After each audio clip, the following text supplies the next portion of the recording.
wacan wanaagsan saaxiibayaal halkan waa Native Somali TV kuna soo dhawaada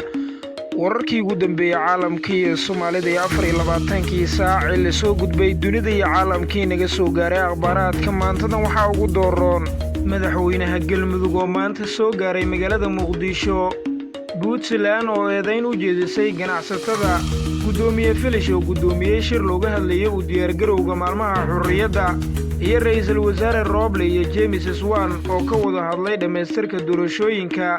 akhbaaraadkaasi iyo kuwa kale oo fidsan ayaad ku daawan doontaan warkeena balse daawado haddii ay tahay markii kugu horreysay booqashadaada halkan subscribe saar barteena YouTube la garee fiidiyowgana daawanayso la wadaag saaxiibadaada baraheena Facebook iyo sidoo kale YouTube la garee barteena Facebook like iyo follow isugu dar page-keena qaybta hoose ee faaladii nagula wadaag wax walba ee fikirkaaga ayaad u mahadsan tahay waa maalinimo sabti taariikhdu milaadiga waxa ay ku beegan tahay 12 bisha 6 ee Juun sanadka 2021 kuna soo dhawaada akhbaaraadka dal iyo dibad oo fidsan ugu horreyntii aynu ku bilownay maxkamadda ciidamada oo xukun ku riday ganacsato lagu eedeeyay inay la shaqeeyaan al-shabaab maxkamadda darajada koowaad ee ciidamada qalabka sida ayaa maanta xukun ku riday ganacsato lagu eedeeyay inay gudaha dalka soo geliyaan kiimikada iyo agabyada loo adeegsado walxaha qarxa kaasi oo lagu dhibaateeyay shacabka Soomaaliyeed raggan la soo eedeeyay ayaa tiradoodu waxa ay gaaraysay 7 xubnood kuwaasi oo 2 ka mid ah yihiin maqane kadib markii dhawaan la soo taagay maxkamadda ciidamada kuwaas oo la sheegay inay dalka soo geliyaan kiimikada qarxda una sii gudbin jireen dagaalamayaasha al-shabaab sidoo kale xafiiska xeer ilaaliyaha maxkamadda ciidamada ayaa ka codsaday maxkamadda in eedeysanayaasha lagu rido xukun adag maadaama dalka ay soo geliyaan waxyaabo halis ah oo khatar ku ah nafta iyo deegaanka maxkamadda ciidamada ayaa eedeysane maxamed cismaan maxamed ku riday xukun xabsi daa'in ah halka eedeysanayaasha kale ah cabdisalaam cali faarax daahir cusmaan maxamed qadar cabdisalaam maxamed cabdi sheekh cumar iyo Saciid Xuseen Maxamed ay ku xukuntay min 8 sano oo xabsi ah sida uu sheegay gudoomiye Shoote gudoomiyaha maxkamadda darajada koowaad ee ciidamada qalabka sida gaashaanle sare Xasan Cali Nuur Shoote ayaa sheegay in la sii daayay Cabdisalaam Cismaan Maxamed oo lagu waayay wax dambiya dhanka kale madaxweynaha Koonfur Galbeed oo kulan la qaatay xubnaha beesha caalamka madaxweynaha dowlad goboleedka Koonfur Galbeed Soomaaliya Cabdulcasiis Xasan Maxamed Laftagreen ayaa maanta magaalada Muqdisho ee caasimada dalka kulan kula qaatay saaxiibada beesha caalamka ee Soomaaliya ee uu horkacayo wakiilka xogayaha guud ee qaramada midoobay James Swan kulankan ayaa waxaa looga hadlay arrimaha doorashooyinka iyo mashaariicda horumarineed ee dalka ka socda iyo deegaanada Koonfur Galbeed Soomaaliya dhanka kale ra'iisul wasaare Roble iyo James Swan oo ka wada hadlay dhameystirka doorashooyinka ra'iisul wasaaraha Jamhuuriyadda Federaalka Soomaaliya Mudane Maxamed Xuseen Roble ayaa maanta kulan la qaatay wakiilka xogayaha guud ee qaramada midoobay u qaabilsan Soomaaliya Ambassador James Swan kulankan ayaa si weyn diiradda loogu saarayay howlaha doorashooyinka socda ee ra'iisul wasaare Roble uu hogaaminayo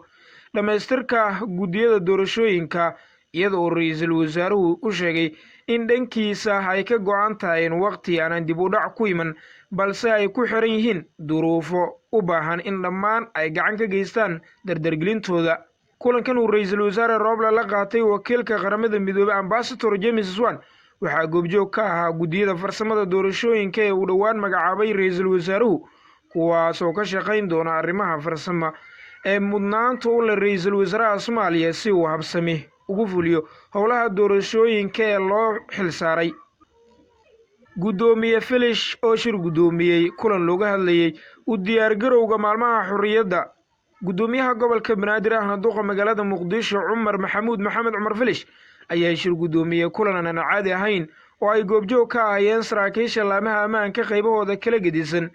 gudoomiyaasha degmooyinka gobolka Banaadir iyo ku xigeenada maamulka gobolka ka oo looga hadlayay u diyaar garowga xuska maalmaha xurriyadda ee 26 Juun iyo 1 Luulyo sanadkan 2021 kulankan ayaa lagu gorfeeyay sugidda amniga caasimada iyo bilicda magaalada iyadoona laga soo saaray awaamiir ku socota maamulada degmooyinka sida ay shacabka u gaarsiiyaan in maalmaha xurriyadda si weyn loo soo weyneeyo awaamiirta soo baxday waxaa ka mid ah in guryaha saaran laamiyada la rinjiyeeyo lana naleeyo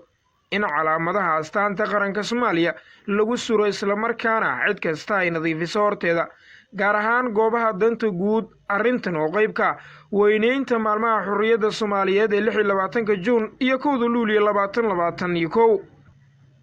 dhinaca kale, madaxweynaha Galmudug oo maanta soo gaaray magaalada Muqdisho. madaxweynaha dowlad goboleedka Galmudug Mudane Axmed Cabdi Kaariye Qorqor iyo wafdi uu hogaaminayo ayaa maanta soo gaaray magaalada Muqdisho kadib safar kooban oo uu ku tagay dalka dibadiisa. madaxweynaha dowlad goboleedka Galmudug Mudane Axmed Cabdi Kaariye Qorqor waxaa garoonka diyaaradaha Aadan Cabdulle Cismaan ku soo dhaweeyay gudoomiye ku-xigeenka labaad ee baarlamaanka Jamhuuriyadda Federaalka Soomaaliya, qaar ka mid ah golaha wasiirada xukuumadda federaalka Soomaaliya, xildhibaanada labada aqal ee baarlamaanka federaalka Soomaaliya iyo mas'uuliyiin sarsare ee heer federaal iyo heer Galmudugba.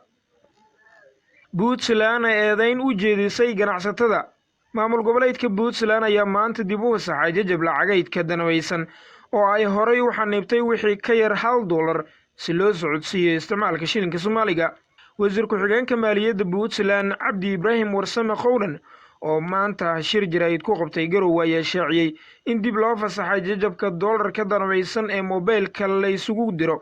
wasiir Qowdhan ayaa sidoo kale sheegay inay jiraan ganacsato ku sugan Puntland oo isku gudbiya lacagta shilinka Soomaaliga oo duugowday isla markaana dana siyaasadeed oo gaar ah ula jeeday tallaabadaas. Cabdi Qowdhan ayaa sidoo kale ku andacooday in lacagaha shilinka Soomaaliga laga isticmaalo magaalooyinka Puntland xilli aysan jirin lacag shilin Soomaali ah oo ka shaqaynaysa gudaha maamulka Puntland. dhanka kale, Sacuudi Arabiya oo war ka soo saartay xajka sanadkan. boqortooyada Sacuudi Arabiya ayaa maanta ku dhawaaqday in xajka sanadkan loo ogolaan doono kaliya 60,000 oo xujeey ah oo ku nool Sacuudiga, taasi oo ka dhigan in dhammaan xujeydii ka imaan lahayd guud ahaan caalamka aysan gudan karin xajka sanadkan. bayaan ka soo baxay wasaaradda xajka iyo cumrada Sacuudi Arabiya ayaa lagu sheegay in sababta lagu xadiday kaliya 60,000 oo muwaadiniin Sacuudi ah ama dadka haystay iqaamada dalkaasi ay tahay halista cudurka safmarka ee COVID-19 oo weli ku haya dunida. wasaaraddu waxa ay sheegtay in dadka loo ogolaan doono gudashada xajka sanadkan ay da'adoodu u dhaxayn doonto 18 sano ilaa 65 sano jir, isla markaana ay waajib noqon doonto inay si buuxda u soo qaateen tallaalka looga hortago xanuunka COVID-19. xajka sanadkan ayaa lagu wadaa inuu dhaco bartamaha bisha Juulaay ee foodi nagu soo haysa.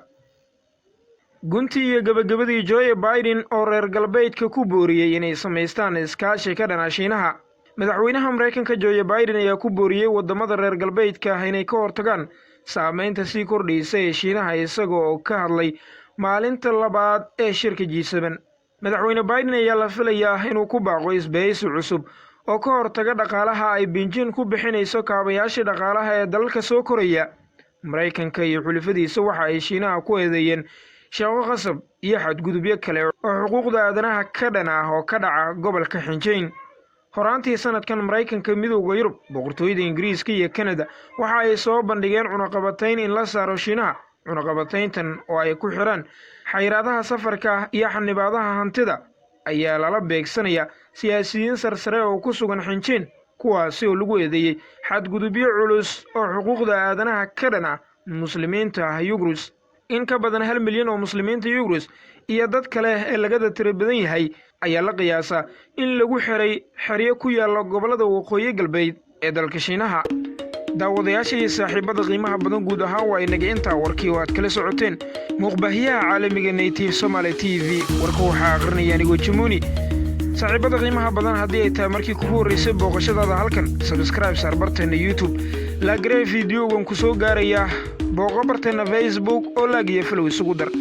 qaybta hoose ee faalada wixii fariin iyo fikir inoogu reeb. tan iyo warkaankiisa xiga, nabadgelyo.